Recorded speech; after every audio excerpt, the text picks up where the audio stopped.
शिवार ही मला तर सांगता येत नाही, कारण का सांगता येत नाही तर जसं आमचं फटेवाडी सोडलं हां आणि त्याच्या उजव्या साईडला बी तेवढंच आहे आणि डाव्या साईडला बी तेवढंच आहे. हां हे डाव्या साईडला बी आहे आणि उजव्या साईडला बी, म्हणजे त्याच्या आता तुम्ही एवढं इथं तिथून आलो आपण, हां तुम्हाला हात दिसते कुठं? नाहीच घे. दगड बांध.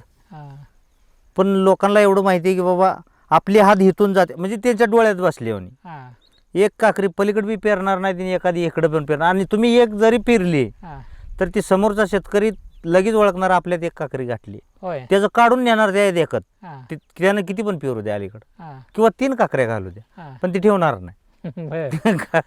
काढून घेऊन जाणार. कसं काय कळतं लक्षात येतं ते?